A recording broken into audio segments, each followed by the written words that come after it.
Hey, it is Friday, September 14th. Halfway through September. Well, almost. Tomorrow will be, I guess. And I just want to say thanks to everybody who's still checking out what's going on here at Totally Guitars and checking in on the news occasionally. Have a few things I want to get to today, including a couple of questions that were asked on the forum, mostly about intervals and why is it hard to keep the B string in tune? We'll get to that a little bit later because it's not your imagination. There's a science reason for it. Actually, anyway, I'll get there. Let me. I happen to be in drop D tuning right now, and that made me kind of start play some tunes that I don't play too often. That's one I wrote a few years ago. It's not on any albums yet. It's called Imagine That. Anyway, I'll save the rest of it for later. But the reason I was in drop D is because this week we had a couple of cool drop D tunes. One in double drop, but we of course talked about doing it in single drop D and improvising a bit. That was of course Neil Young's Mr. Soul.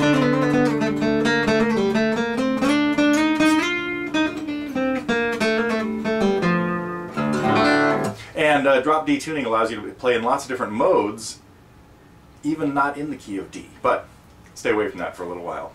And then looked at Bob Dylan with his capoed version of A Hard Rain's Are Gonna Fall. A very simple little thing. This was a very short lesson, so target lesson. It was probably 10 or 12 minutes long, I think, because not much going on in the song, but if you're looking for an easy song to play in drop D tuning, simple 3/4 strum with just a couple little very easy chords too, a lot of 2-finger chords. So be sure to check out A Hard Rain's Are Gonna Fall. And then we had a couple of student reviews, one on Mood for a Day, which sort of was a little redundant since we did a Fly on the Wall with Tom here a week or two ago. And but anybody's working on Mood for a Day, there were a couple of tips thrown in there. And then on April Come She Will, the Paul Simon tune as well. So interesting Fly on the Wall that, well, I think most of them are interesting actually. Well, at least the ones I put up. I don't put everything up because sometimes the lessons are really boring. Not too often, not to me at least. And in that one, Beaker, when he was here back in April, I believe it was, we started talking about blues tunes and went into Eric Clapton's version, which he did back with Cream a long time ago, on Outside Woman Blues. So if you're interested in that tune, be sure to check it out. Which leads me to, well actually, while I'm in drop D, I want to show you something else that's kind of cool you can do in D. And that's going to lead me to, well, it's going to hint into one of next week's songs that I can't talk about right now, because I'm not sure it's going to materialize yet. But I wrote a song about 10 years ago called Cobble Creek that was really just kind of stemmed from starting to play these couple of bass notes. And that's what's cool about drop D, is you've got these two open bass notes that you can just pound away on, and then you can improvise up and down any strings you want, but the third string makes a great one.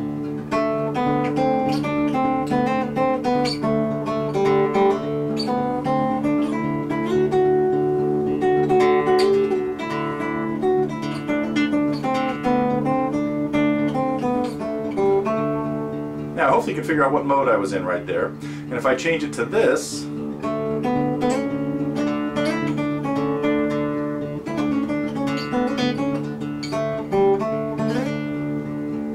could hopefully tell what that is too.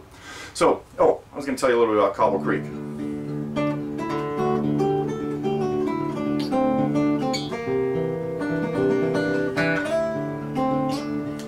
because it plays through a melody that sounds very major for a long time.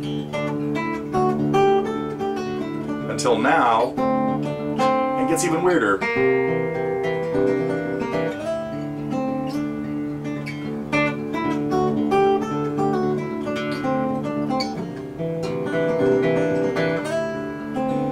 And then it has a nice little transition into an easier part. Well, easier to listen to part.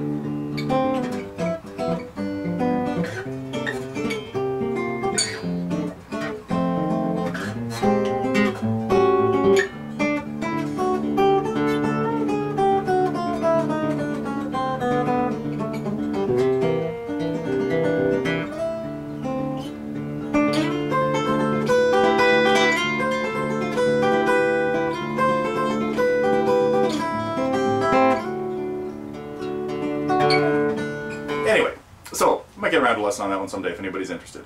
But this drop D tuning lets you do some pretty cool things. But I'm going to go back into standard tuning for a minute and talk about why the B string is hard to keep in tune. This is going to be really short because I'm running out of time for the news today, I think. But it basically has to do with the fact that all the rest of the strings on the guitar are tuned fourths, a fourth away from the one before. So E to A is a fourth, A to D is a fourth, D to G is a fourth, but G to B is not a fourth, it's only a third.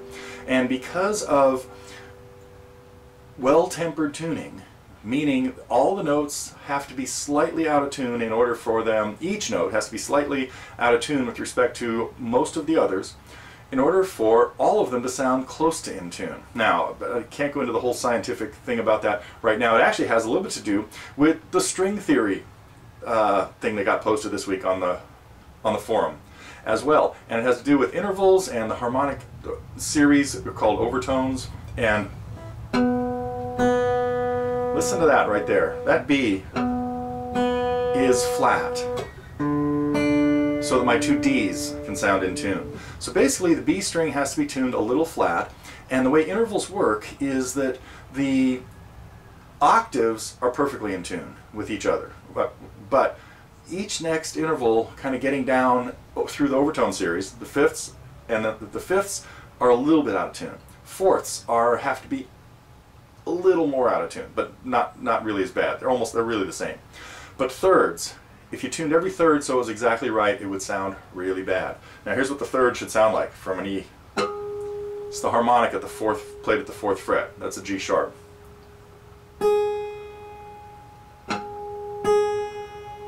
little sharp there. So anyway, because that's why the B string is hard to tune, because it's a different interval. Now, speaking of intervals, what I did want to get into is understanding the intervals across strings so that you can tell what note you're playing, what part of a chord. And if you remember that from one string to the next is a fourth, if you're playing the root of a chord on, let's say, the fifth string, if the note on the next string is at the same fret, it's a fourth. We don't generally have fourths in chords, at least not from the root.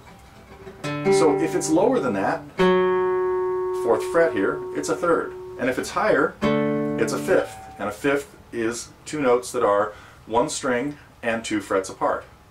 So if you start applying that and think about how far it is to the next string, and then figure that the fret I'm on is a fourth away. So if I'm lower than that fret, I'm probably at a third, and if I'm higher than that fret, I'm probably at a fifth. Then you can find the notes that you need to change easily. If you need to make the chord minor or diminished, change the fifth, augmented, change the fifth as well. So this is really just the tip of the iceberg, and I don't want to go too much into it right now because I probably have to do a much better thought out lesson for that. But a typical ninth chord played, right now I'm playing it as D9. Fifth fret of the fifth string, fourth fret of the fourth string, fifth fret of the second and third strings, is a chord that has a root, a third, a seventh, and a ninth. And if you need to alter any of those, make the seventh major, you raise that one. If you need to flat the ninth, you lower that. If you need to make the chord minor, you find the third and lower it. If you need to raise the ninth, you do that. Okay, if you need to make it diminished, you got to do all kinds of weird things. So, experiment with the intervals across the strings and see if you can get used to knowing if I go from here to here, that's a fourth. If I go from here to here though, on the third to the second string, it's only a third, a major third. Okay, enough of today's theory distractions. I think I'm going to get back to playing. What is on today's agenda?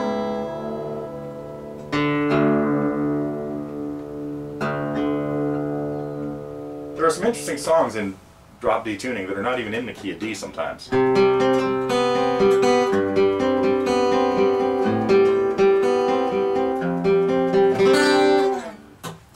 Kind of strange. Song in the key of C, played in drop D tuning, and actually tuned down a half step too, making it, well, drop D tuning down a half step. So, okay, I think I am out of here. I'm going to go back to just jamming around and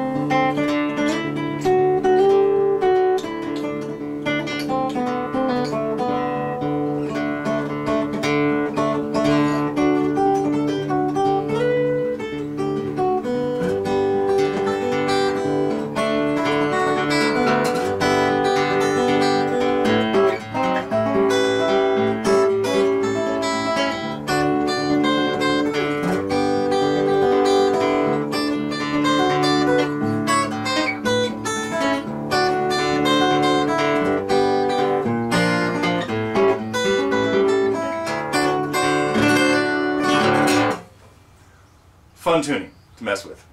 That's it. See you next week.